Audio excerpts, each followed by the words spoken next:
We need the picture up there.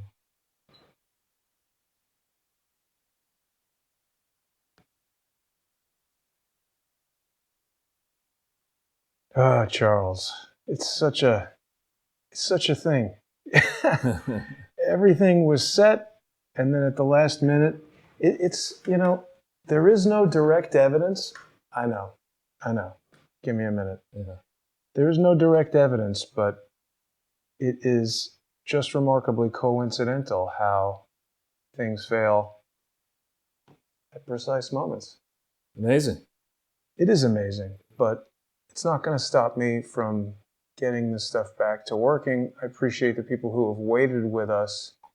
I had everything all set, and now here we go. We'll get it back. Okay.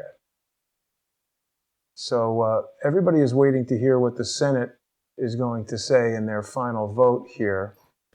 We're live, so you can feel free to talk if you have anything you want to say. No, it's great. Sorry.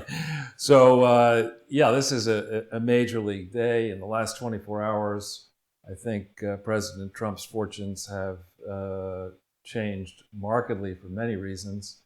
If we go back to the election night, the theory was that amongst the intelligentsia, otherwise known as the walking idiots, who operate in mainstream as pundits, the theory was that the population had just lost its mind and handed the keys to a sports car, to a Lamborghini, to somebody who was blind and drunk at the same time, and everything was going to go off the rails. This business dude, celebrity would have no clue how to act presidential and to run the ship of state.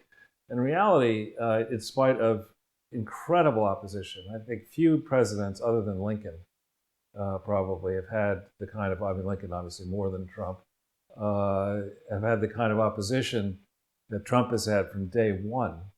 And yet, his accomplishments domestically, as were reviewed last night, were amazing. Going against the views of the experts, he decided to address structural disadvantages that the United States was under in unregulated globalism, where we almost surrendered our sovereignty to UN, World Bank, World Health Organization. He stood up and said, enough of this crap. I'm not doing that anymore. And everybody said it wasn't going to work. Everybody was quite prepared to let China be the dominant nation for the next million years. And Trump said, you know what? That's craziness. I'm not doing that. I like to win. If you want to be a loser, go lose somewhere else. And, here again, in the last 24 hours, I think that the likelihood that we'll see, but I hope he's not going to be convicted. I assume he will not be convicted in the Senate. But he's gone from somebody with this impeachment cloud over his head, maybe just treading water in a fight against China, to literally obliterating China. If you're sitting here thinking about, as a serious person, thinking about putting, let's say, $1 billion into China today, you are basically an idiot at this point. There is no way. Jack Ma? Look at the Jack Ma experience. Look at the whole cavalier way in which the Chinese Communist Party treats foreign capital or any capital coming inside the country. That's not a place to put money at this point in time. Before you get to the risks inherent now in this out-of-control virus, the likely reactions of the population, and their anger being stoked against this regime. It's tough enough with a majority of the population to make a command economy actually work well when you have critical defects in the way in which your society is organized. You don't encourage creative thought. You don't encourage discourse and debate. You don't encourage the kind of the maverick tendencies that I think do spur innovation. And you've got 1.4 billion people or thereabouts to manage with an infrastructure that's, there are too many people in the rural areas and not enough people in the cities, and the cities are still overcrowded. There's so many problems over there. And, you forget about what the people at CNN and MSNBC have to say and the main anchors have to say. This president has changed the risk-reward from a business standpoint, the risk-reward profile of the United States of America, from an overtaxed, overregulated, heading the wrong way into socialism Venezuela clone, into a place where it's the largest market in the world. People are happy and thriving, and it's tough to fill jobs. There's so much dynamism in this economy. You compare that to France, How I Married My Mother is running that country, or Angela Merkel is, destroying Germany, and China's blowing. I mean, around the world, tell me a place, a big, vibrant market where it makes sense to invest other than this country. And don't try to say, as Nancy Pelosi, that the reason everything's working is because you moderated the impulses of the president, or as Chuck Schumer, that, if it weren't for his courageous stands in the Senate, we wouldn't be in this great place we are. I mean, come on. Schumer actually thinks that? They did. No, both of them think that. We're getting some interesting comments here, Charles. Rise Above is watching us on Periscope. She says that Nancy Pelosi, I presume it's a she, he or she says Nancy Pelosi showcased her heart full of love last night. Really? I mean, Nancy Pelosi, look, the Speaker of the House of Representatives, Nancy Pelosi will be evaluated not only by, what was the name, Rise Above, or you, Jason, or me, or our wider audience, or Nancy Pelosi is going to now, she's in the history books. Yeah. She will be ranked as the most deplorable speaker, among the top 5 worst speakers of the House. She'll be in that. Who's group. worse? I don't know. I think if you had someone who couldn't speak, they'd be better than her. The other thing is, we've got Joanne 1520 saying Pelosi had little starter tears in her paper pile so she could be sure to get through, and it still took 4 stacks. That's a good point. Pelosi had it separated out. It was a very planned demonstration. I mean, it was not the right venue, not the right forum. I saw an interview this morning with the brother, I think the guy's name was Tracy or something like that. His brother had been killed by an illegal immigrant who had been let go on the sanctuary city laws, and he said that he cried when Nancy Pelosi ripped that up because that was the story of his brother. I mean, it's just nonsensical. I mean, we have many, many problems in this country, though we are a great country, if not the greatest ever. One of the problems we have is that our educational system, and I speak here of the institutions I went to, Yale and Harvard, you name it, they need to be not torn down, but the way in which our young people are, in quotes, educated needs to be completely changed. Yeah. I mean, anybody who would look at Nancy Pelosi's behavior and say that she was reverent, that she respected the institution, has obviously studied nothing about history prior to 1776. I don't even think you need to study history. It was just rude. I mean, she's there at this bipartisan, this is supposed to be We're America. Well, but again, I would like to just make a slightly different point, which is if you go back to 1776, when you can say it was rich white men, and they weren't all rich, but they were all white men. You can say that what they did was nothing more than a debating society, so they wrote a document and they did this and that. In 1776, when Thomas Jefferson signed the Declaration of Independence, wrote the Declaration of Independence, or drafted, I should say, it was the crimes, the English law was severe. And the penalty for losing, had those people lost the fight with Britain, would not only be that each of them would have been hanged, drawn, and quartered. And to just refresh people's recollection of what hang, drawn, and quartered means, you're hanged until by the neck until they don't kill you. They make you hang there in excruciating agony. Then they take you off the rack and they attach your body to the back of a horse cart and they drive you across cobblestone streets with all kinds of debris on it, right? That are meant to cut your body and break your bones and this and that. And then what they do once they've softened you up, they then cut your body into 4 pieces, take your head, put it on a pike, and leave all these pieces on the wall of the outskirts of whatever city it is that you were living. Seems like a lot of effort. That's right. You know, I mean, that's what these, and that's not the end of it. So the reason they do that, they did that, the theory was that in no way could you ever enter heaven, right? You would go off and you consigned to a life in hell because of that.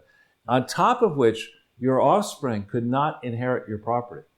They were doomed, all your offspring. So it was like the penalty for getting it wrong was severe. And these were people who say, oh, they're just rich people. Well, the fact is, you know, they had more financially to lose, a lot more, not forgetting the great risks they were taking, and there was no guarantee that they were going to win. Indeed, the percentage of people who were in favor of the revolution, by some estimates, is thought to be about 10% of the population. Huh. Right? It's not like 95% of all Americans said, yeah, let's leave England. They were like, no, we kind of like this. We like English furniture. We like food from England. The muffins. We love those muffins and, you know, spotted dick and everything else they like over there. But, you know, it was a major league thing. And it wasn't like you could say, well, all right, there's all sorts of other countries that have tried this. We'll just follow their experiment. No, we were the first to do this. Everybody was telling these people it was ridiculous. It actually didn't work from 1782 to 1789. They tried a European Union model with a weak central executive, and it didn't work. And then the people came together and framed the Constitution. The states adopted it. And was anything perfect? Of course nothing was perfect. You know, look at these scruffies walking around New York City and flying around the world with these ridiculous beards and crazy hats and crazy clothes and stinking smelling. I mean, you know, lecturing us about how we ought to. I mean, nothing is perfect, and especially no human is perfect. And so to look back through history and say, well, I don't see perfection here, so therefore it's all wrong, is ridiculous. So Nancy, the Speaker of the House, under the original construction of the Constitution, was an extraordinarily powerful person because under the original system of the Constitution, in the legislatures in each of the states, they were the ones who selected the senators. Senators were not popularly elected. So, you know, the Speaker was a really big deal. And this Speaker will rue the day that she allowed that ass clown Schiff to go down a track that he went down and is still going down, and threatens to continue going down, holding impeachment inquiry hearings in the Intelligence Committee, where they shouldn't have been based in the first place. It's not that they weren't bipartisan. It was a complete con job, start to finish. So people in the chat are reporting that Trump has been acquitted 52-48. Very good. Of both counts or one? Well, let's check. I mean, honestly, I'm still disappointed that they didn't do a motion to dismiss, but I guess they determined that this acquittal was better. I think what they may have determined that they could get it done faster this way, and then they could go back and expunge the vote into 2021, which is something if they win back control of the House. President Trump acquitted on abuse of power. A vote on obstruction follows. All right. So we'll see. I'll tell you one person I would obstruct if I were President Trump, and that would be Mitt Romney. Willard Mittens Romney. He's a disgrace, honestly. That guy is a disgrace. And to think that we nominated him and Trump, and Ryan, him and Trump, in 2012. I mean, to think Mitt Romney actually could have been in his second term as president. I mean, thank God he didn't get that far. Yeah, no, he was a joker. I do really enjoy this photo, Charles, because it just looks like Mitt Romney looks like such a wimp, and Trump looks like he's ready to. He's like, can I get back to my house and have a cheeseburger? I mean, what is this crap? Just Mitt Romney looks so timid. I don't know. What do they got there? Scallops or something? I think that's isn't it at that Jean-Georges restaurant that's incredibly expensive? And no idea. It is, I think. That was. I wondered why Trump would have. This is when Romney was trying to be Secretary of State, and Trump was like, probably, you got to be shitting me. I'm not dealing with this. I hope he made him pay the check. Of course, he wouldn't have done that. He would have paid. Trump would pay. Of course. I would assume. Mitt Romney should have taken him to McDonald's. Yeah, it's You can't drink coffee as a woman. Mitt Romney? Yeah. Well, you mean that's the only thing at McDonald's worth eating? No, see, you can't. I thought you said you should get him a coffee. I thought you were thinking of me. That's what I have, a coffee at McDonald's. No. I'm just saying I wouldn't take Mitt Romney to Jean George. I would take him to like Chick-fil-A or something. He'd probably be big into that. Yeah, I don't really like Chick-fil-A. So anyway, I think the art department here is once again outdone itself, and the movie Gladiator is a great movie, and really Trump had the demeanor. I mean, what he did yet last night, and there was a great course that I remember to this day at Yale called The History of American Oratory, and it was not a course that anybody could go to. You had to apply for the right to be among the select few who would then be lectured by this great professor, Roland Osterweiss, who's long dead, who was your classic paper chase style professor, with vest and very well dressed and tweed and this and that, and he would sit us down and we would review the different great speeches, and he would explain the tricks, the great orators. And there's a lot to that stuff. That prior to radio, it was in the University of Michigan. I only know this because one of my great grandfathers was in the first law class there. Laid the cornerstone on the foundation. Well, he actually won the first speaking contest at the University of Michigan. His name was it's a great name. Austin Carlos Gormley was his name. And anyway, there were at that time, and I think it was 1891. If I'm not mistaken, or two, he, the highest paid professor at the University of Michigan was a professor of oratory. Because, you think about it, there's no radio. What are you going to do across the country? You would go to these speeches and debates, and there were it was really big stuff. And there was a fine art to doing it.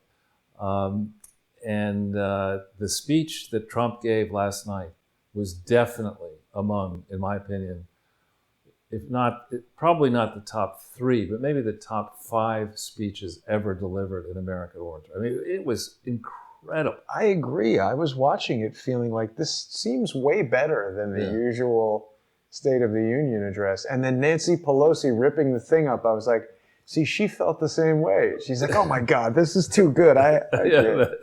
No, I mean, it was just, if you think about degrees of difficulty, I have never addressed a crowd under the pressure that Trump just did that thing. And I'm also not 73 years old. And I'm also not in charge of the free world. I mean, the amount of pressure... Wait a minute, you're not? I hope not. I've been misled. So the pressure that dude is under, our president, to do everything beyond giving the speech. It's not like he could say, well, all I've got to worry about today is the speech. He's got so many other things on his mind, not to mention, a young son, family, all sorts of issues. To get up there, and I'm sure that, the various and sundry insiders, don't do this, don't be too hard on this, make sure you shake Nancy Pelosi's hand, don't go there. Oh, he didn't? No, I'm just saying. So, I mean, he walked into that room and he was like, this is my room, bitches. I mean, it was incredible. The way in which he walked in there, and he just made his case, he stuck to the facts, and he had these rhetorical flourishes. I mean, he didn't connect the dots the way maybe some of the people are going to do on the issue of Venezuela, unless I walked out of the room, came back, and there's this Guaido guy in the audience. Yeah. I mean, he basically was saying, you want Bernie in Venezuela? Well, he was saying Guaido was the rightful, I don't know if I agree with that part, but he was saying that Guaido was the rightful ruler of Venezuela. Well, but my point is he could have gone down a track of saying, America has a very simple choice, and I don't know that he made this comment, but America has a very simple choice in 2020. Do we want to follow Bernie, the Pied Pipers of progressive communism, Bernie Sanders and wacko bird AOC, down a path that gets you inevitably to Venezuela?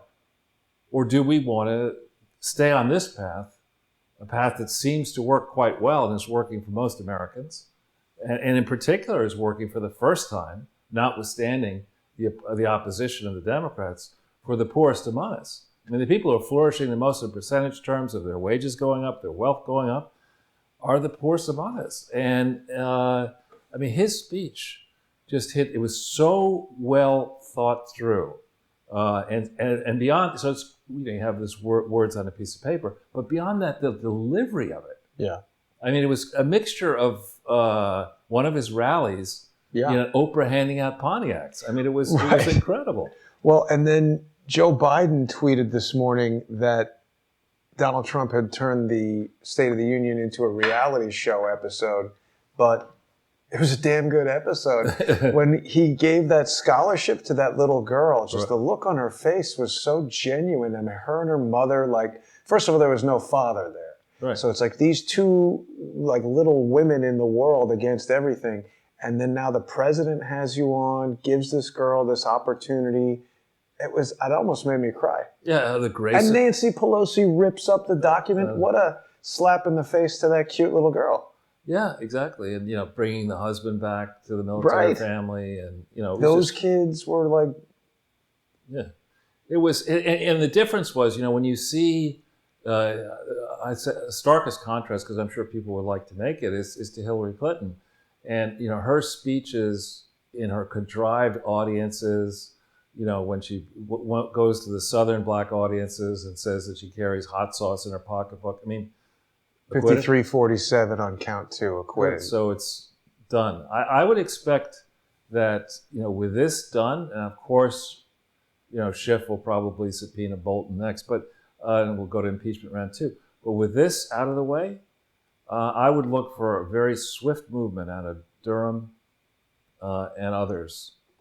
I think things, with this cloud gone, we can get back to business as usual. And I think there will be quite painful retribution, deservedly painful retribution, against the treasonous hacks who instigated this. I hope so. I'm looking forward to that.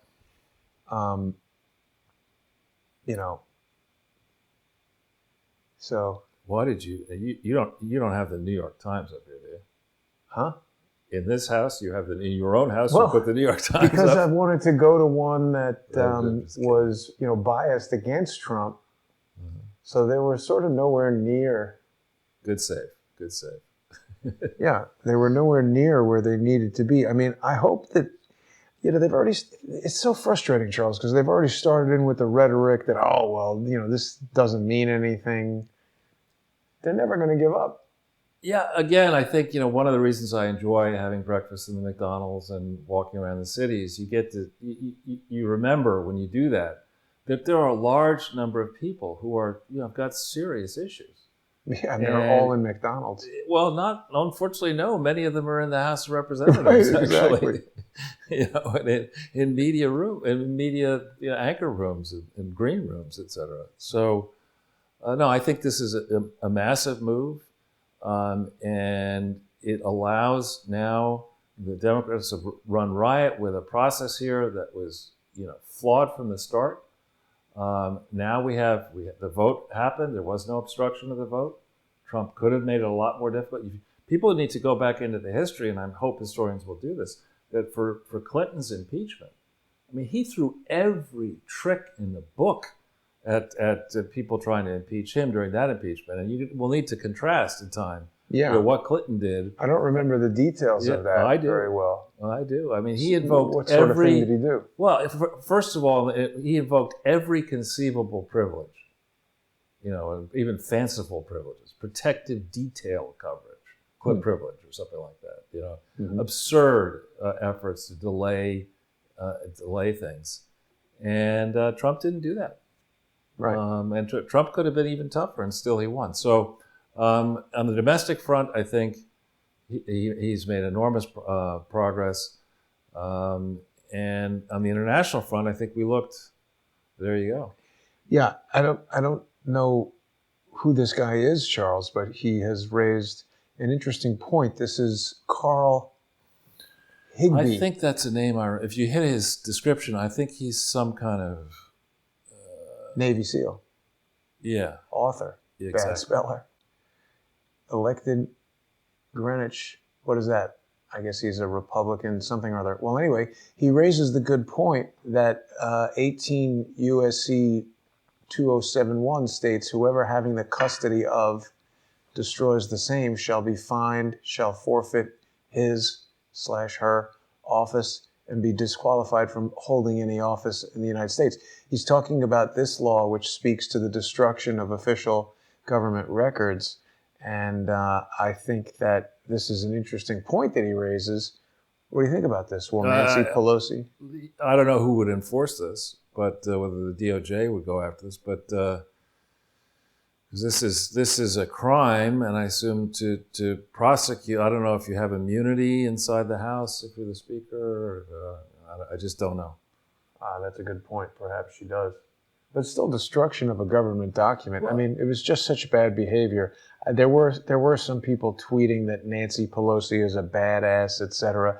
I think you need to take it's two separate sentences. She's bad and she's an ass.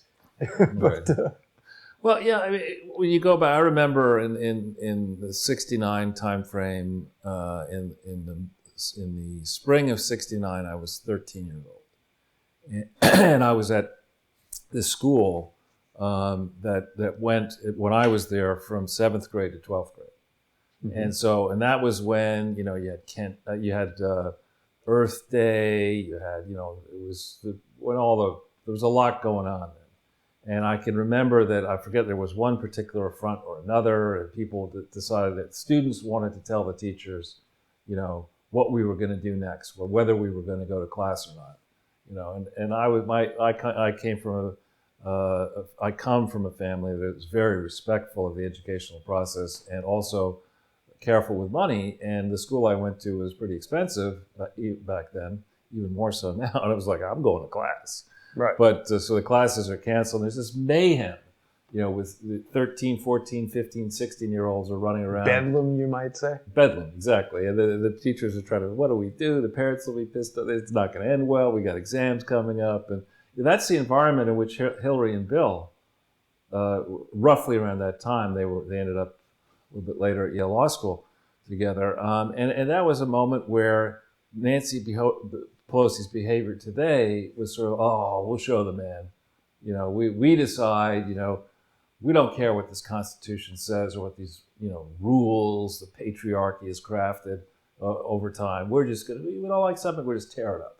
We want to encourage, this new way of thinking. And that's really, because they think that in chaos, the people who believe this think that if chaos comes, they're going to be the ones who rein it in and enforce order and are on top of the pyramid. Right. But that's not what the Constitution is all about. And that's not her behavior, she could have gotten so much more done, and the criticisms are withering of her on the internet across the board, from Democrats. Because it was just bad behavior. It was stupid and bad behavior. Yeah, just totally. I'm mindful that we started a bit late enough the time. Yeah, sure. I just want to let you know that Patricia is telling us that Nancy was hammered yesterday, drunk out of her mind, perhaps. Maybe. Anything is possible, Charles. But she has a good heart. Yes. Maybe. I don't think so.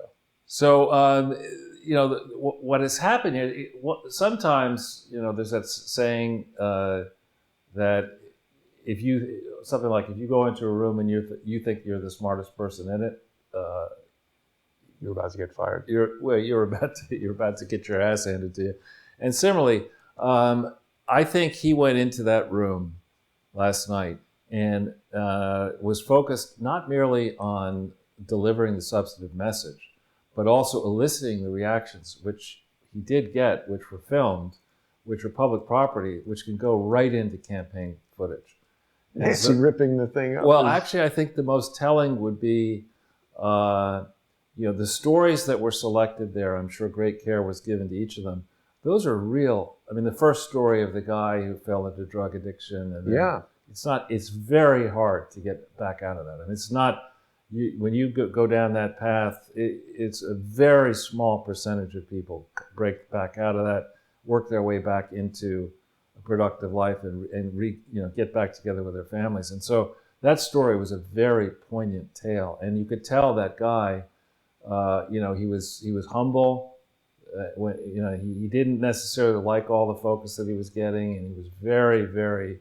He handled it incredibly gracefully. I thought, the first person looked nervous, but But, well, Honor. Yeah. would you be nervous? Of course. I mean, it's like, Yeah, it's a historic thing. yeah. So I mean that was incredible, and also it wasn't, Trump didn't describe each of those people as a virtue signal.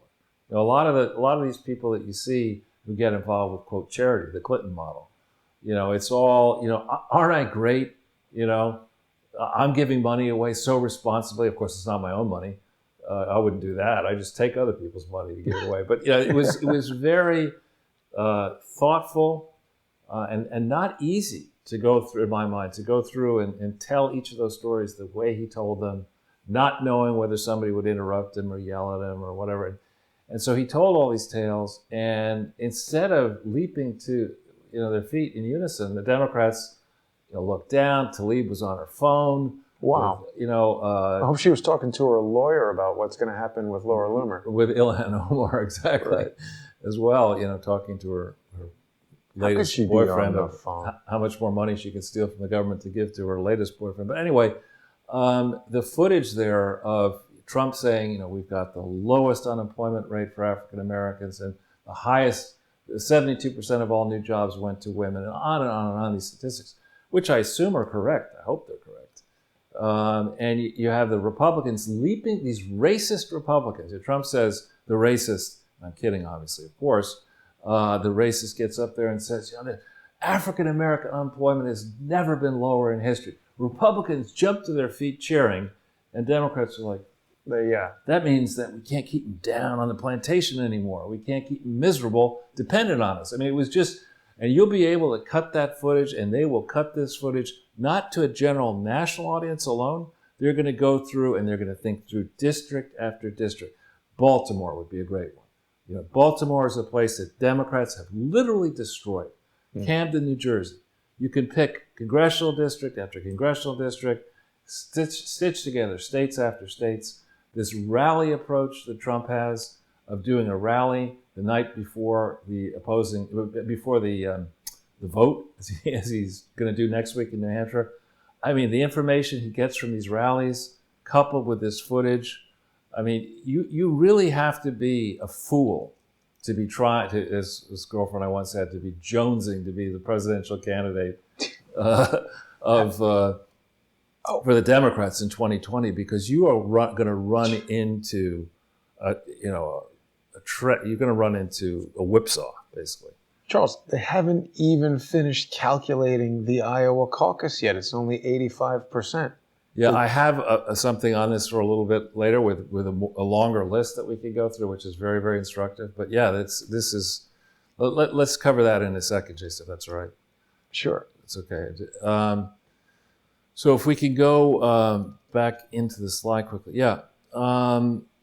So Trump gave us, I think, in that speech, if you headline it a little bit, and it was previewed this way, it was a simple choice. You want gridlock or greatness? You take your pick, right? If Trump is going to win in 2020. There's no doubt. At this stage, markets suggest, he could face health problems. Things could happen between now and November. It's a long time. The only thing that's going to stop it is an EMP. Well, let's hope that doesn't happen. I hope it doesn't happen. So he gave us a simple choice, and Nancy, by ripping things up, and the scowling, nasty people who've been opposing Trump, who basically fundamentally are nasty people. Yeah. And they in fact, they were gloating about it. I remember after the election result, there were people saying, "I'm a nasty woman." Right. Yeah, you are. That's why you fucking lost, because nobody likes that. I should put it differently. People. Very few people like that, and most of those people live in Brooklyn.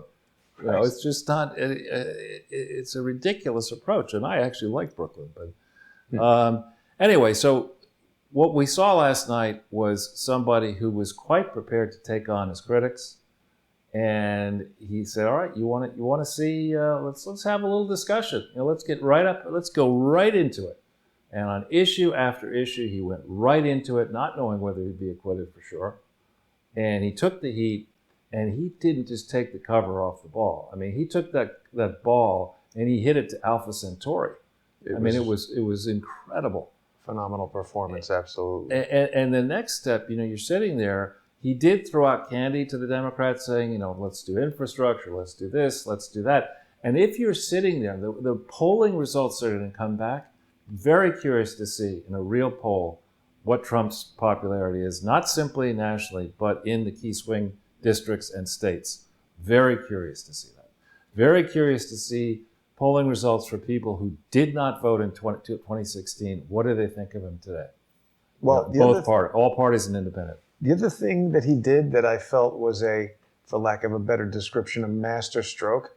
Like when he was talking about that little girl and her mother and giving her the scholarship and everything, I was on the edge of like, is this pandering? Is this showboating? Is he just giving one little girl some scholarship? But then when he said, I challenge the Democrats to do this for 1 million students, I was like, ooh, that's pretty good. Right. Well, and at least he didn't kiss her on the lips the way Biden might have tried to do. Smell her.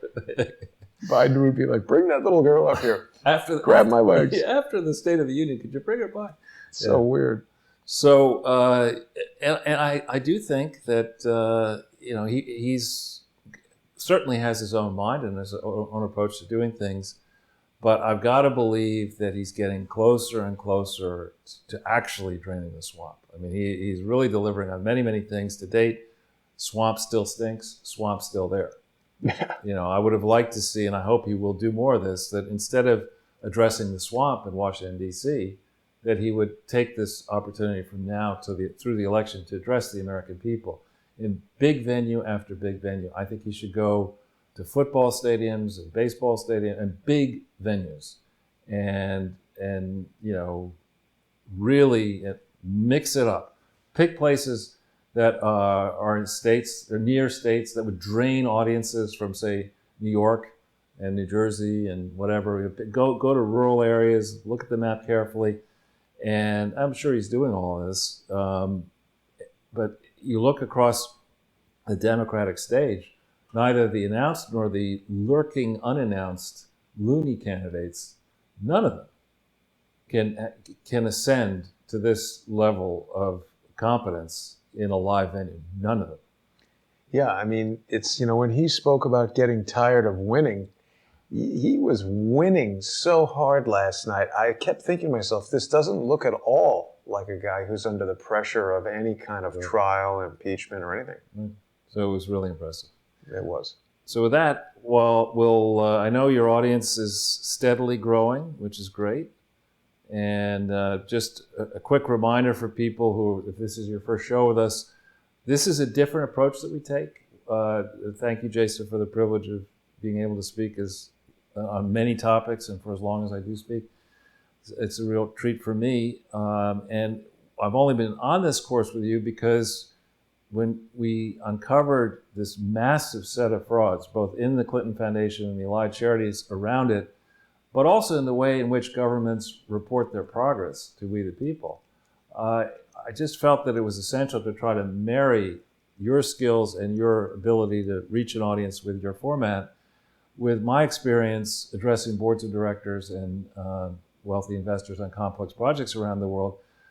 So this is sort of a marrying of the two. We address you on air. We provide you as well these presentations. This is our 206th show. This will not be a 2-hour show today, but on average, most of them are around 2 hours. And what we do is we take a topic, we tend to spend 30, 45 minutes on the most recent stuff, and then we drill down into a portion of this massive set of unprosecuted frauds, trying to give really prosecutors and regulators the ability to get their arms and their minds to wrap it around this enormous set of still unprosecuted frauds. And by addressing it in this way, giving you these pull-down slide menus that you can print out if you want to print them out, or alternatively, just look at and electronically and follow the links. We hope that this satisfies the two very different types of minds. Some people say, give it to us in 60 seconds, and then you do that, and they say, well, then you haven't given us any detail. We like to do both. So we give you the summary point by point, and then we give you more detail than you may want. And there's a lot of it out there. And I happen to like this approach. I like being able to go back over the many slides that we've done and say, oh yeah, we talked about this before and that before. Now what I'm in the midst of doing is weaving this in to a quilt, or frankly into a book, multiple different books and case studies, so that we can, once we see the reaction here, we can let the world know this is what you missed. This is what so many millions of people, hundreds of millions, billions of people missed this, allowed this fraud to rear its ugly head by October 23rd, 1997, and to course around the world, involving so many donors and so many, in theory, recipients of aid. And nobody did anything about it. It became a gigantic problem. And people said, on balance, let's just hope it goes away. And it will take this audience and the people who, as the audience builds, and the regulators who might want to do something, it will take a brave regulator, 2 or 3, to get up there and say, enough of this crap. Yes, this is a gigantic mess. Yes, it's going to embarrass Republicans and Democrats alike over long periods of time. We got to do something about it. So if you would like, we do appreciate constructive criticism. If you'd like to send it our way, do it on Twitter. Jason just put up each of our Twitter sites. Send me an email, on a short email, if possible, and a first one, not more than, say, 250 words through my site. And I'll do my best to get back to you if it's constructive criticism or a question. I do get a lot of email, and I have a busy schedule, so I can't spend every day answering emails from 87,000 Crowdsource the, or whatever it is, 89,000 Crowdsource the Truth 2 subscribers. So well, Crowdsource the Truth 2 is only about 13,000. Well, still, even 13,000 is a lot. But I'm glad that you brought it up, Charles, because the main Crowdsource the Truth channel, the Jason Goodman YouTube channel, is still under heavy attack from social engineers who have announced their intention to conduct gay ops escalation, which is the targeted deplatforming, defamation, and cyber harassment of me, with their stated goal being the destruction of Crowdsource the Truth. So the best way that people can help me fight that off is to become sponsors on Subscribestar or Patreon, and keep us going there and show the social engineers that they cannot win. I agree.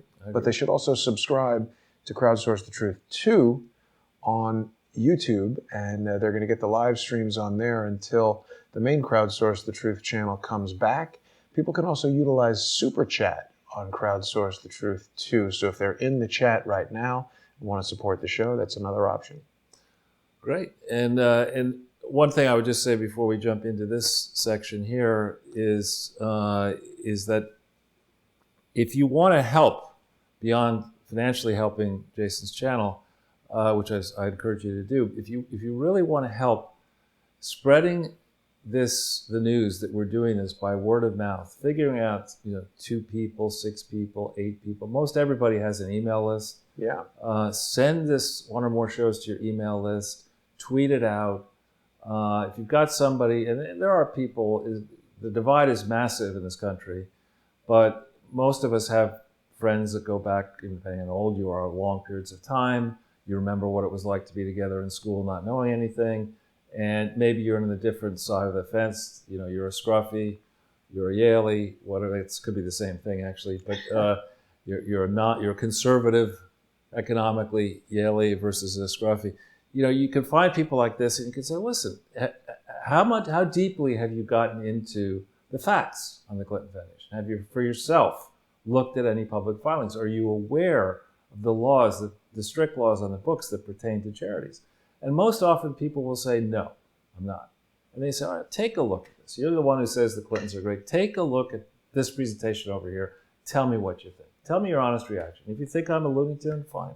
But just, sit through this, and at the end of it, tell me what you think. Mm-hmm. And more often than not, when people do try to do this, many of them do come away and say, I miss this. This is horrible. And that, especially if somebody you're talking to has been involved in a charity because they think it's a good idea, or they support a charity because they think it's a good idea, but they don't know the laws. They don't know that a charity is not a way to make money. That's not what you're supposed to do. Most people know that. don't Well, I don't know. I mean, they? Bill Clinton doesn't seem to know that. There's a book. There's a guy, Matthew Bishop, who's a good guy. He was the editor of the New York Economist, the American Economist, and he's a close friend, supposedly, of Bill Clinton. And I met him a few times. He's actually written one or more stories that mentioned me very positively about GE in The Economist. And so he's a reasonable guy, but he wrote a book that's utter hogwash called Venture. It's called the Venture Philanthropy, and it came out in like 2006 or 7, around that time frame.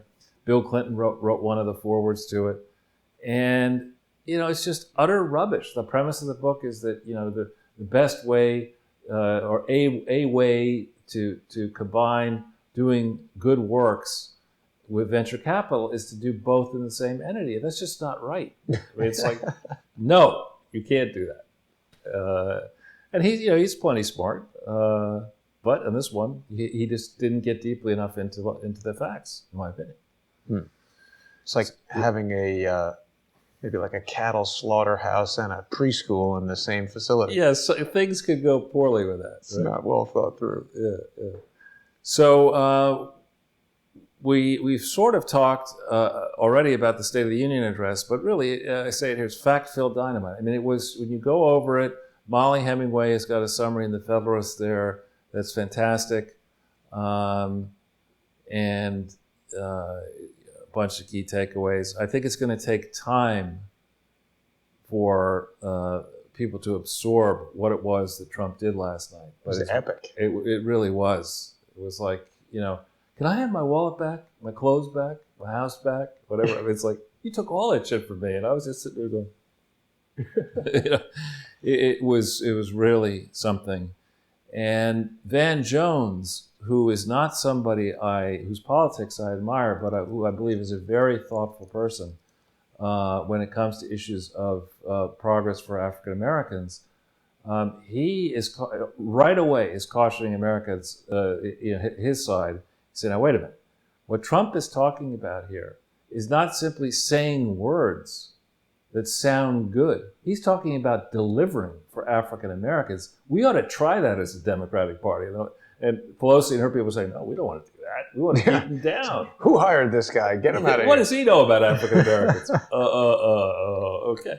No, and that really is the truth. I mean, I don't think, I can't speak for African Americans, but I think I can speak for Americans. I think that, just as I don't want a handout, I want a chance. I want to decide where I'd like to compete. I like to know the rules of the game. And then I want to compete. And I want to know that if I lose, why did I lose? I want to learn from my mistakes. If I won, I want to know that I won fairly and squarely. And I also want to treat whoever I may have bested in the competition with dignity. That's the way I'd like to. I don't want to go spend my entire life or have my family be consigned for generations as, you're the group that needs help. We wise white liberals are going to help you. Don't you worry. Don't look too closely where all the money goes over here, but we're going to help you. Don't you worry. Yeah. And then generation after generations in poverty and welfare and whatever. That doesn't make any sense for the people you're, quote, trying to help. People want to help themselves. And our schools are failing. I don't think because of Donald Trump. I think they're failing because of the teachers' unions have rigged the system, and for many reasons they're failing.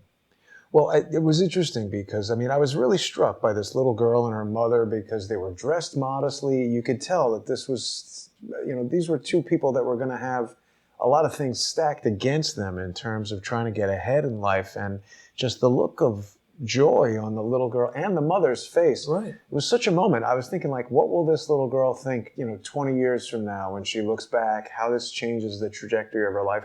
And then I was also thinking, well, like, wait a minute. Why doesn't Trump improve the schools rather than giving this girl money to go to a private school? And then I thought, maybe Trump is trying to move us away from public school, which is an interesting idea. Well, one of the guys who's passed away, who was one of my most important mentors in business, was a great man called Peter Flanagan. And there was a guy called Eugene Lang who got the credit for doing it, but Peter did it first, I think, which is back in the 70s or 80s, I forget when. he went up to a school, I think it was in Harlem, and at the graduation, some ceremony, he said, Oh, paid for everybody's loans or something? yeah, no. He said, looking ahead, he said, I will pay for the college, in high school, I will pay for the college tuition for every single person in this room who wants to go to college. Jeez. And he did it knowing that the background of the people was that they would qualify for some assistance. He wasn't going to have to write a check for everybody's full boat. But nonetheless, it was Still incredibly a lot of money. And they came together a charity called the Student Sponsored Partnership, I think it was, where the idea was people, I was a lesser person in this, but people like me who were very busy with my own young family and my career did not have the time to mentor kids in high school in these troubled parochial schools or Catholic schools mostly in and around New York and in the various boroughs. But I had at the time the money to pay for a parochial school for the number of kids that I paid for. And so they married people like me up with younger people in banking who had a little bit more time but didn't have the money. And so you would get these kids really mentored. That period, not Joe Biden mentoring or Harvey Weinstein mentoring, but really thoughtful mentoring. These are kids from broken families, in some cases almost irretrievably broken families, who at that tender moment when you're 6th grade, 7th grade, 8th grade, and you've got a choice between not doing your homework and fucking around with the wise asses, or buckling down and missing that I don't know, movie thing or whatever it would be, the chance to get together, to really bone up on algebra and calculus or whatever it is you're going to study, make those crucial life-changing decisions. He made, Gene Lang and Peter Flanagan made such a difference in the lives. It's countless difference, and I know other people as well have done that. And I'm more of a numbers dude, so when you look at the problem in the schools, I know how much private school costs. It's very expensive. Right now, it's like $75,000 a year for a boarding school. It's but then you go and you look, and that's after tax money. Then you go and you look at what does it really cost. You do a fair analysis of the cost of public school. It's not the cost of supplies. You have to look at the pension obligations, all these things. Fairly calculated. And these schools that we're putting our kids through are, in the main, teaching them drivel that is not going to be useful. And they're doing it so that they can support lots and lots of overpaid administrators, in some cases, teachers who just don't give a shit about the students. Now, are there noble teachers in the public school system? Of course there are. People who sacrifice, who use their own money, who aren't rich, who pay for things they shouldn't have to pay for and spend far more time on their kids than they're expected to do. Of course there are, but that's the exception and not the rule. And that needs to change. We need to stop paying lip service to education and actually stand up and say, what do we need to compete in this great world? And what does the next generation need to compete? Let's create that environment, recognizing that we're going to have broken families. We're going to have obstacles. Let's do our best to help these children win and not give them participation trophies, which is what they're doing in the Iowa caucus, it seems, as an example. So it was a speech we'll turn over and talk about it again and again. You had the one criminal law in there. I thought it would be useful. And there's two 2201s. There should only be one 2201. It's my mistake. But this gives the definition of what presidential records are here. Okay, and clearly, the way I would look at this, the record that Trump personally gave to Nancy Pelosi was definitely a presidential record. She destroyed it. And she just destroyed it on camera, right on the eve of an impeachment trial where supposedly for Trump an improper purpose. She was trying to sway public opinion. It was just, it's absurd. She really was absurd. And it's the kind of thing, remember, Hillary Clinton did that. That's what got her kicked off. The similar sort of thing is what her kicked off the Whitewater. Watergate. Watergate thing, yeah. I like the idea of putting Hillary Clinton on the Whitewater investigation. Didn't find any evidence. It's funny. Sorry, I got confused there. No, it's okay. Watergate. These things will happen. But anyway, yeah, I think Nancy Pelosi has been living in an environment for too long where she is certain that she will never be punished for anything. So she thinks she can get away with everything. Yeah. Charles, I do want to thank Mary Lynn for using Super Chat strictly to celebrate the acquittal of President Trump. Thank you, Mary. That's very good. I think we could also take up a collection. You know, these white outfits, somebody will have to explain them to me. I think they got the message wrong. They were supposed to be wearing straitjackets. Yeah. Some of them will be wearing straitjackets. And this, again, I'd written this several hours ago, but I think if you hit this Gateway Pundit link below that one, apparently people were calling into C-SPAN. Saying what? Democrats ripping Pelosi during the speech. And you see quotes down here saying, somebody said, I've been a Democrat for a long time. I will never vote for a Democrat again.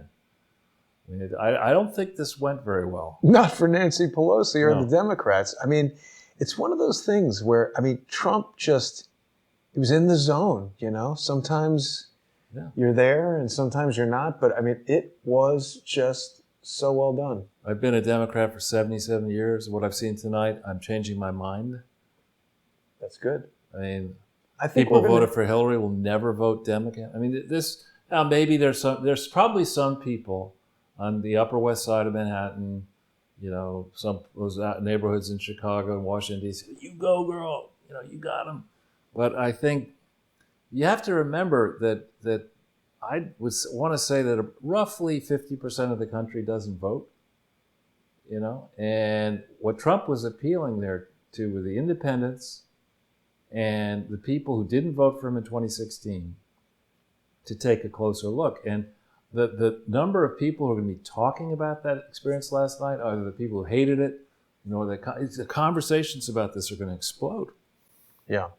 Well, this is an interesting little ad. Will Trump be the first president to be reelected after impeachment?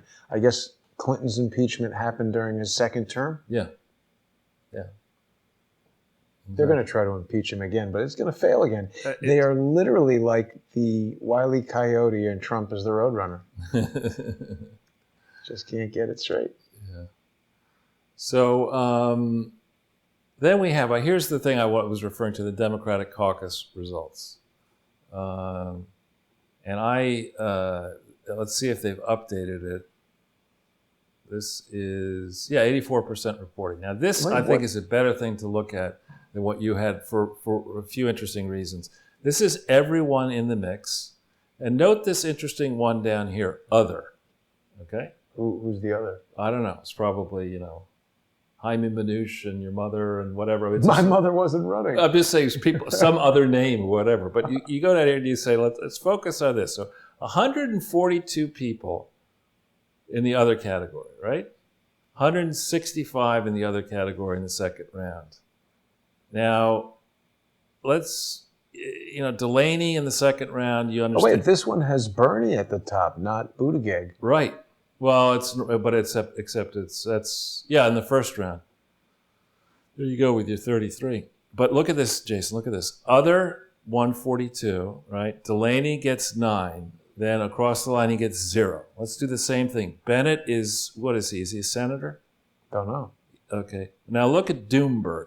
Here's Michael Doomberg. Oh, yeah. 129. 178. And he only gets 10 in the second round. Other got 165. Other didn't spend 200 plus million. Doomberg gets 10. At this point, I'd be saying, I know I seeded Iowa. I wasn't expected to win, but come on, 10 people. That means 10 people voted for Michael Bloomberg? Yeah. Wow. Well, in the caucuses, right? Holy cow. Only 10. Many? And Tulsi Gabbard, who I think is actually a decent human being, she didn't spend 200 plus million. She got 40% more votes, right? And then you look up here. I mean, the levels. Deval Patrick. I mean, he needs to just give it a break. Steyer, though, is another one who spent over $100 million, and all he gets is 1,874 votes. I mean, are you kidding me? None of this makes any sense. Right? And so you then go look up this. You look at this list here. I mean, you've got Yang, his approach is he wants to give away, taxpayer money. Everyone gets an income. That didn't work so well for him. And you're left then with the bunch in the top 5. Here, Klobuchar, who has no executive experience that I've been able to see in anything, and in Peter Schweitzer's book, she comes across pretty poorly. And then you get Herbert the pervert. You get Joe Biden. And I don't know if you know about Herbert the pervert on Family Guy, but yeah, I mean, that's a horrible character in Family Guy. But I can't. Every time I see Biden, I think of Herbert the pervert. Well, someone operating under the very clever name John Glasgow is reminding us that with Biden now under 15%, no delegates for Joe. Yeah, no soup for you. Well, it seems like these numbers are remarkably conveniently calculated in terms of, isn't it like FOH, Friends of Hillary, who created this stupid app that's taking 3 days to calculate something that old ladies counting paper can do by that night? Right. I mean, they're not worth that many votes, right? And then you have the inauthentic Indian up there at 19.5%. And as one of our close friends was explaining to me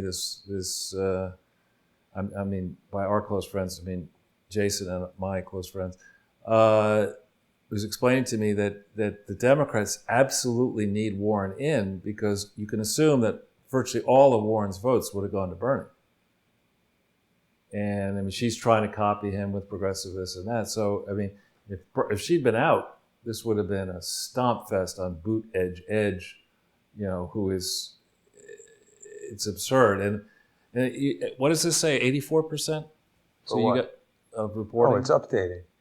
It just updated by itself. 86% now. 2% more. Yeah. So, I mean, but you look at this and this should tell you a lot. I mean, for all the people who are ranting and raving about the earth is going to end in 11.6 years or whatever it is, think about the amount of carbon released into the atmosphere by the various and sundry people who have either spewing hot air at this hot air. Well, the number of people who had to drive to the various caucus centers and drive back, the amount of preparation, the film crews that went there. You go through and you look at this, and in the end, what they're doing is they're just going to a back room and saying, we've got to have a tie here. Like, that's the way it works in education. Everybody gets a tie.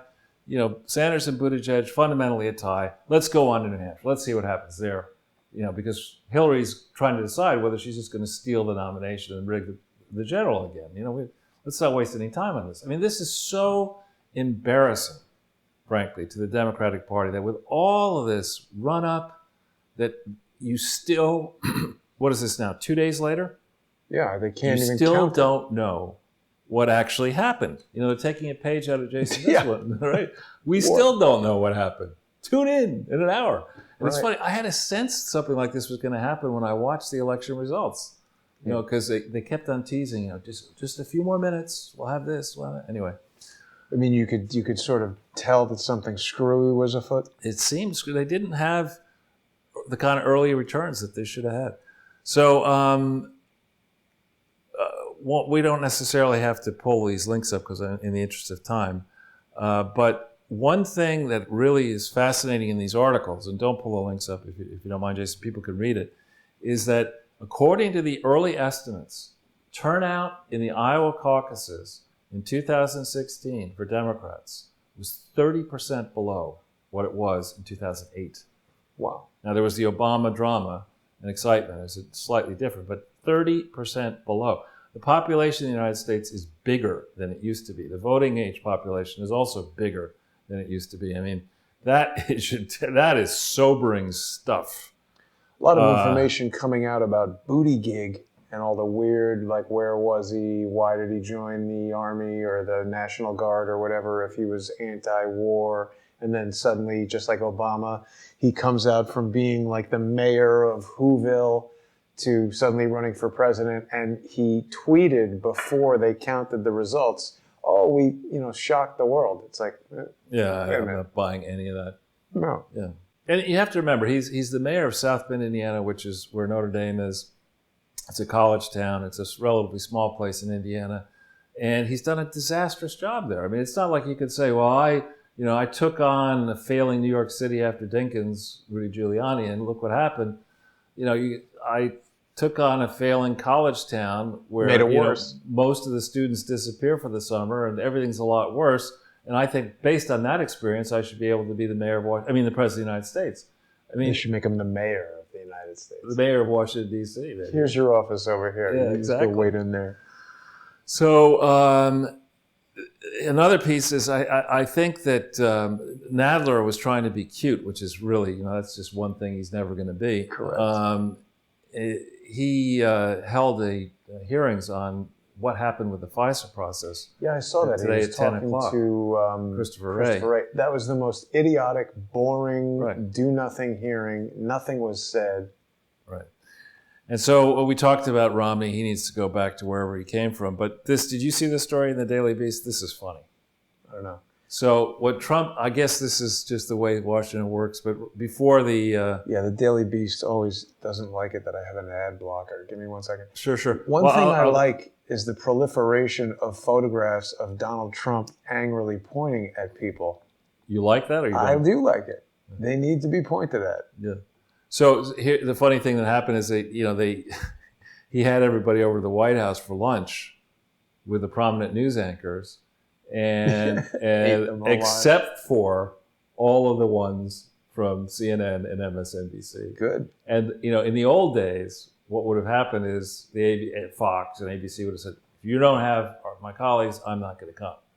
In the old days, but with this story, apparently they said, "I'll take that lunch." Actually, yeah. They didn't stand up for their CNN and MSNBC fake news colleagues. So.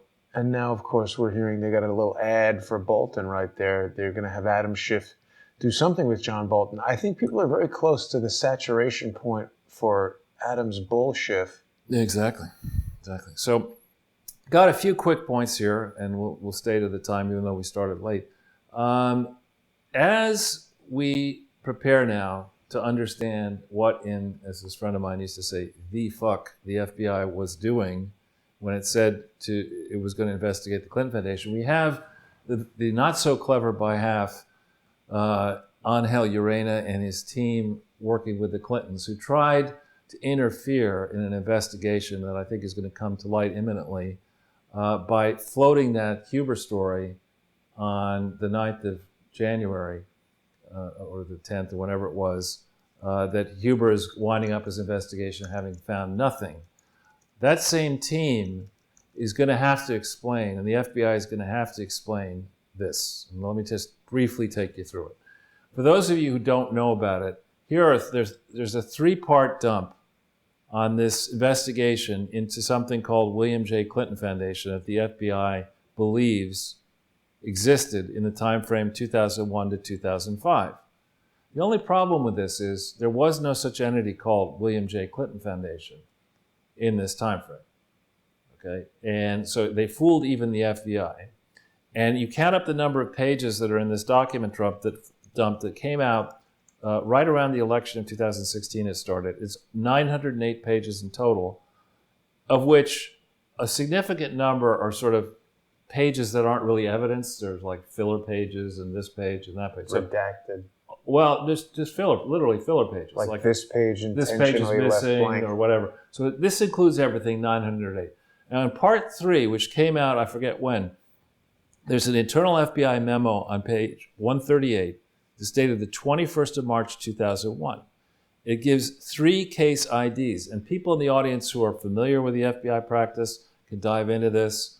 I don't know the significance of these numbers. Maybe they don't mean anything. But there were 3 open cases on March 21st, 2001. And 2 of the named parties in these cases were William Jefferson Clinton and Hillary Rodham Clinton. 3 pending cases open on March 21st, 2001. Okay? And it says here that this was initiated, these investigations, plural, were initiated at the request of Mary Jo White, who magically disappears off the scene and is replaced by none other than James Comey, end of 2001, after September 11th. Mary Jo White, didn't they? No, that's she went Mary into Jo Kopechne. Different fate for her. And then it says a tremendous volume of documents Many thousands of pages are anticipated to be received pursuant to these subpoenas, as well as information received in electronic format. Now, some of these many thousands of pages are grand jury materials. And you remember that Listen Fat Naylor was all in for getting the grand jury materials, or getting the materials that were gotten under that shouldn't have been released. He was all in for breaking the secrecy there. And we know from this, all we've seen so far, 908 pages, including filler, and that back in March 21st, 2001, when the FBI was just starting on its work, they expected to see many thousands of pages. 908 is less than 1,000 pages. Right. So where are all these other thousands of pages? And exactly what happened? There have got to be people now in the Trump administration who have the ability to go into this file and say, all right, exactly what is in the whole file, okay? What might have been in satellite files that went sideways that people didn't want to see? Why have the FBI been sitting on all this information? And how come the FBI was not smart enough, March 21st, 2001, to ask the obvious question? Does the Clinton Foundation actually exist? And if it does, what's its name, for starters? How come they have yet to be able to do any of this work? And how did Bill and Hillary Clinton, having started out going from under investigation, the 21st of March 2001, how have they been able to carry forward all these charities around the world from a starting place where they were under investigation March 21st, 2001? How did things change for them? Who allowed things to change? Did Lois Lerner, and the fact that she went into the IRS department responsible for overseeing charities, tough decisions on charities, by June, July 2001, might that fact help explain why the Clintons were able to push this aside? Or the fact that Robert Mueller went into the FBI September 4th, 2001, or that James Comey took over for Mary Jo White, or that Rod Rosenstein was in the Department of Justice responsible for overseeing fraud investigations. Might any of those facts bear on why this investigation didn't spot the obvious fraud we're now going to remind you of in a second? So if we go to the next page. Okay, again, this is the FBI, and I have a high respect for the people in the FBI. It's not easy to take on crime constantly. And you then mean to do crime. That would be the other division of the FBI. But here, again, by March 21st, 2001, because there are public records on this thing, which was actually called then the William J. Clinton Presidential Foundation, there are laws, there are regulations, they are at state level, federal level, international level. There are reports that have been issued. They have been sent across state lines. They are false and materially misleading. They are obviously so. We take the various quadrants that somebody who knew something about charities should have been looking. They should ask the question, was this entity organized ever? We have a question coming from Wallace Durham in Super Chat asking if you have any inkling that any entity in the government will pursue anything. It's a good question, and thank you for the Super Chat, Wallace. Wallace, I have more than just inklings.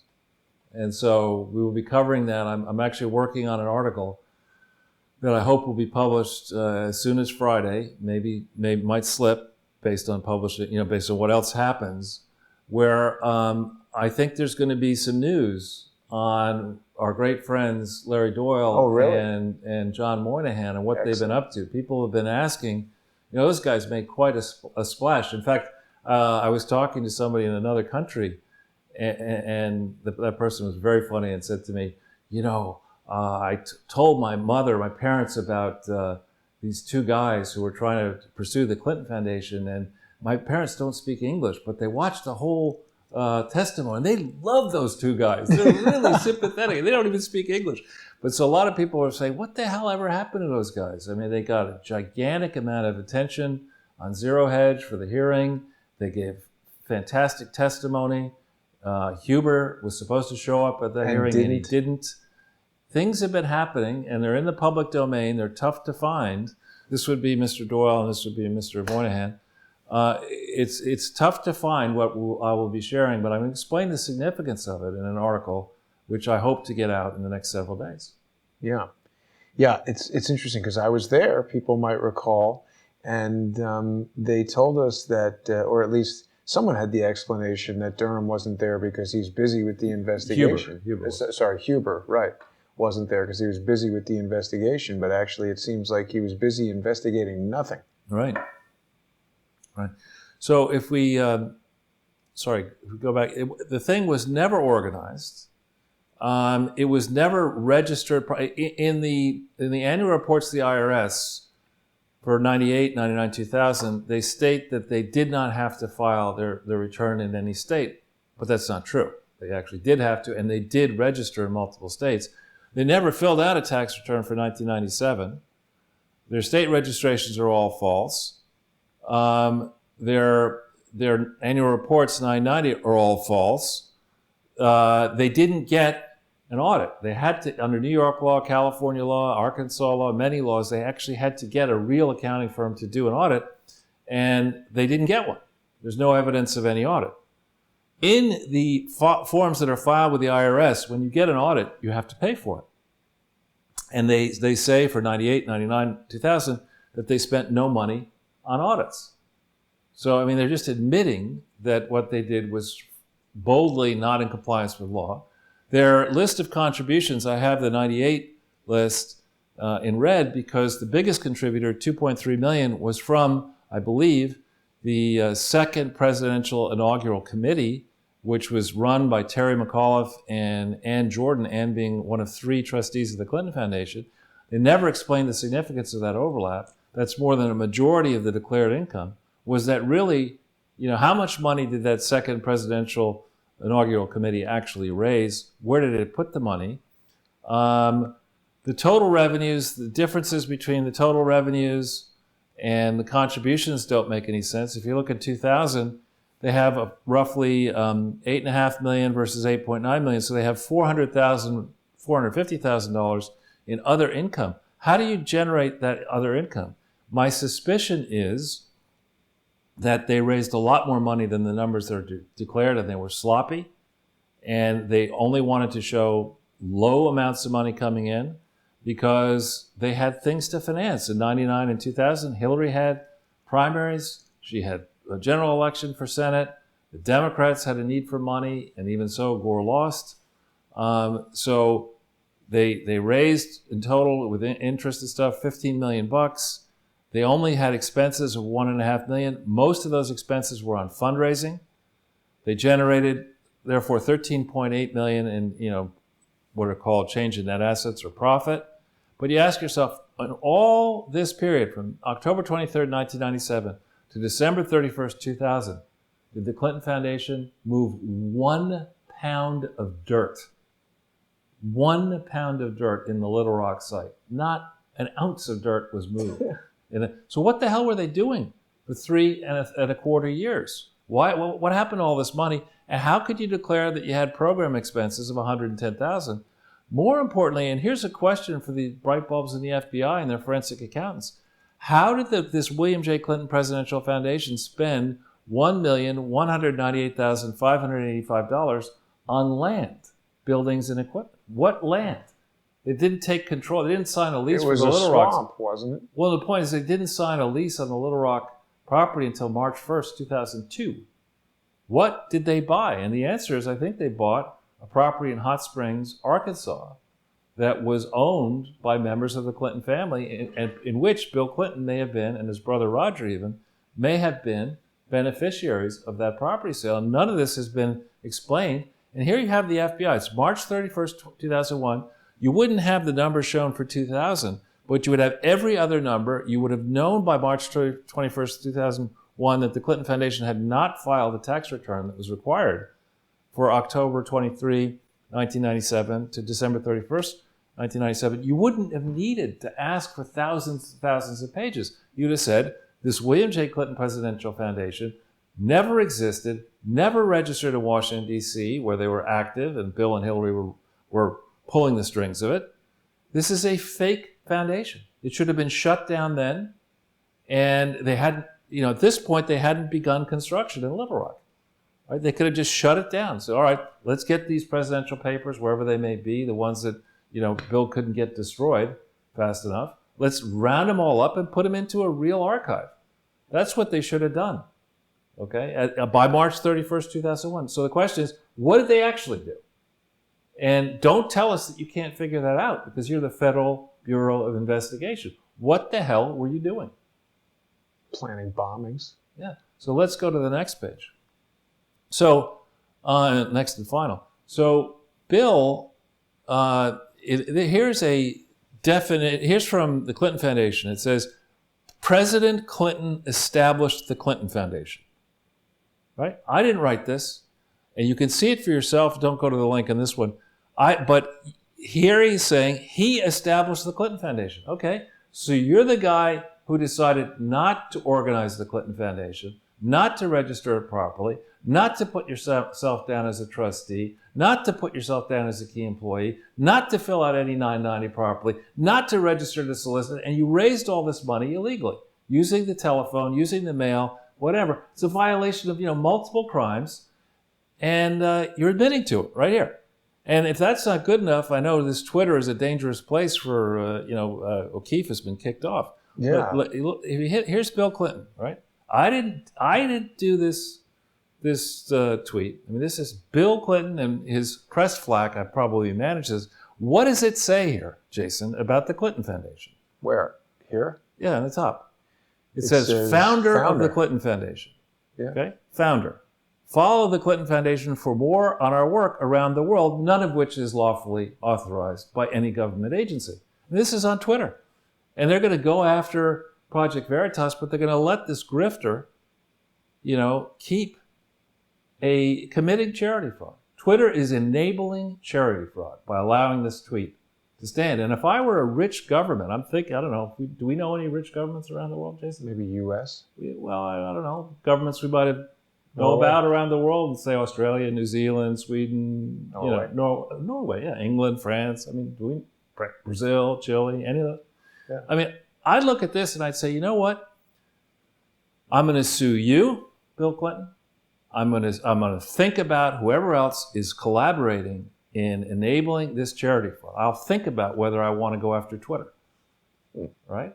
As a government. But Twitter would be protected from this post by the Communications Decency Act, right. Section 230. That may be, but Twitter may want to do business in the government in Australia. They might want to do business in Norway. Right. They don't have that law there. Yeah, and they might, not want to take on the seriously cheesed off government of insert blank in each country. So here's Bill Clinton. He just got that look, and he's got 11.5 million followers, and he just has spent a lifetime getting away with a whole bunch of crap.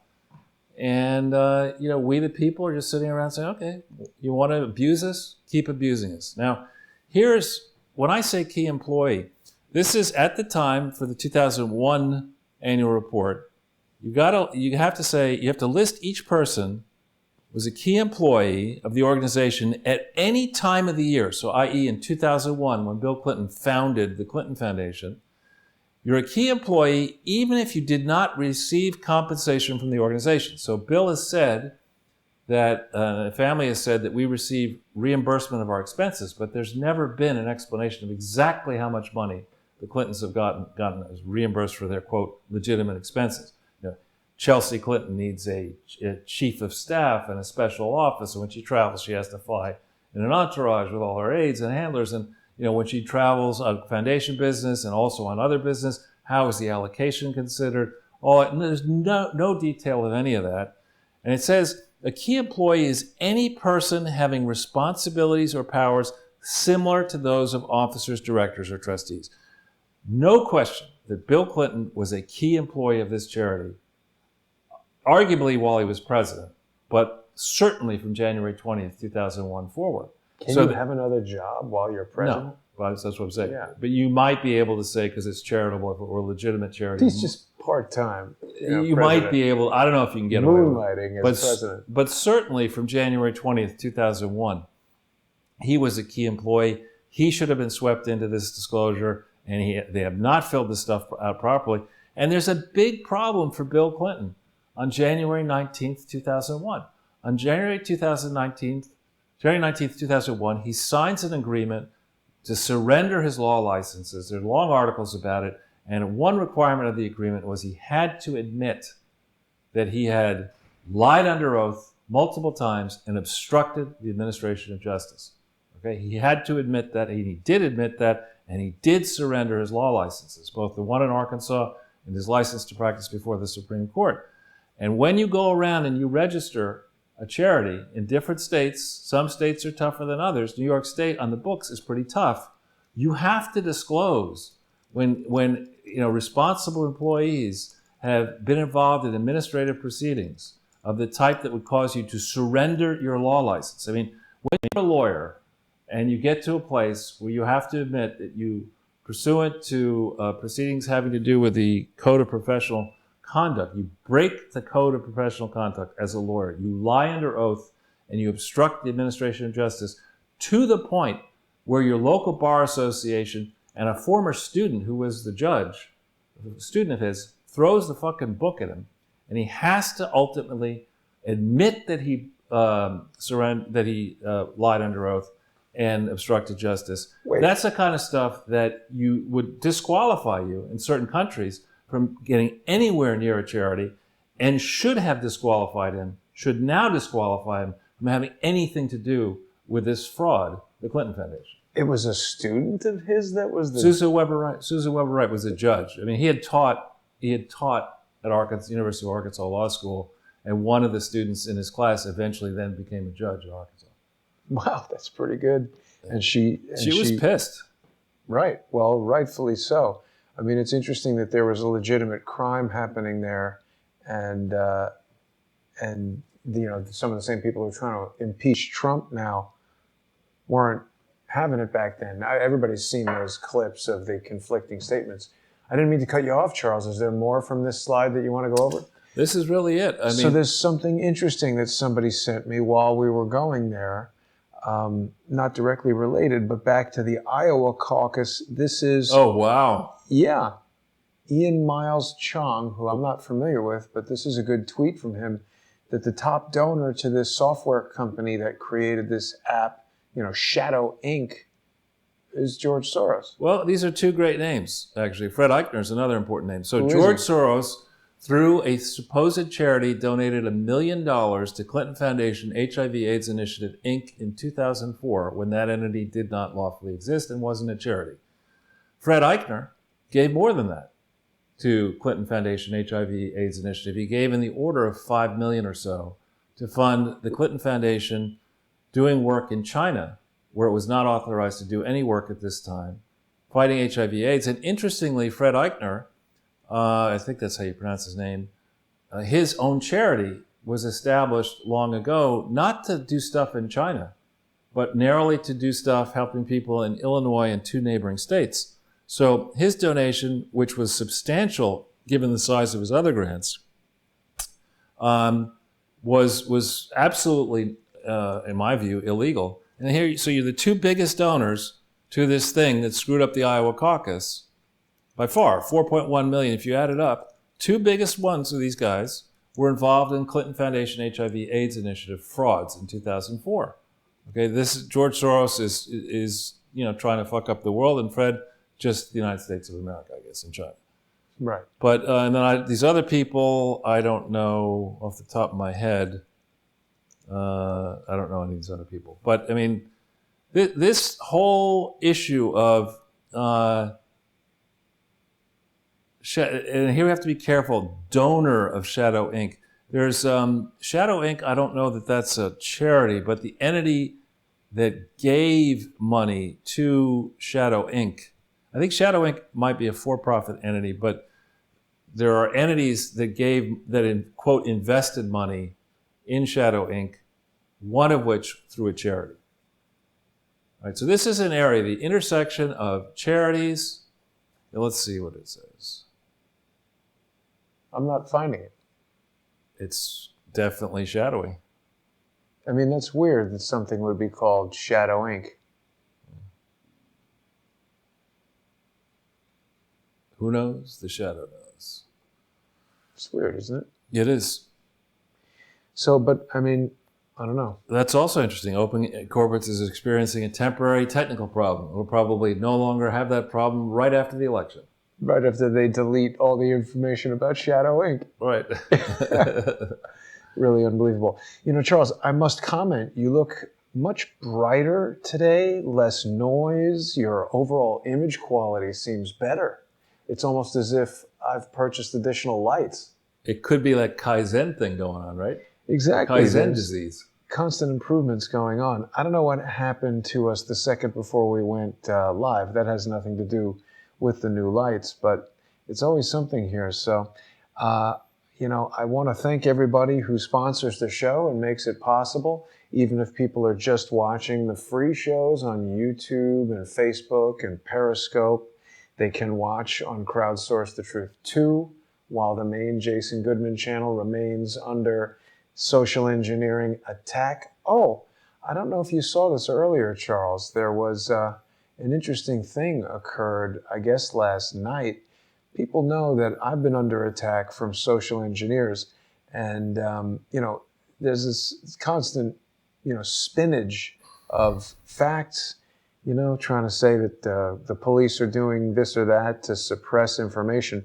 This woman, Susan Holmes, who used to appear as Queen Tut, who approached me as an ally and a friend, who claimed initially to have information about Robert David Steele, later became a co-defendant in Steele v. Goodman. She's been arrested in Larimer County for committing perjury, something I believe she's done several times in Steele v. Goodman. You know what she looks like?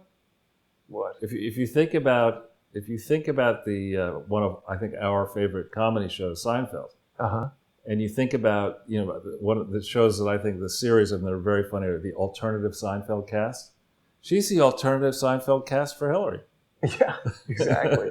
Right? Yeah, I mean, this is someone who has made persistent efforts to propagate lies about me with no purpose other than to damage my reputation and create cannon fodder for which Robert David Steele has included in his lawsuit. So I've suspected from the beginning that Susan Holmes was an operational plant sent to me in order to do things to facilitate that lawsuit. The lawsuit is still ongoing. I don't know if I think I've mentioned it. I haven't said too much about it, but recent order in that lawsuit has canceled the trial and ordered Robert David Steele to a settlement conference. So we'll see. I've been saying all along that this has been a hashtag fake lawsuit. And I mean, it's a real lawsuit. It's in federal court, but it's the premise that's false. And I'm glad, frankly, to see Susan Holmes arrested. She was attempting to misuse red flag laws to basically destroy the career and reputation of the police officer who neutralized her son, who presented an immediate threat of deadly violence to him and other police officers, something that Susan Holmes has yet to face. She's been on a 2 or 3 year campaign to destroy the lives of the officers there in Larimer, Colorado. So we'll see what happens to her. Sounds like she's on the Avenatti program running for president. Maybe so. We'll have to see.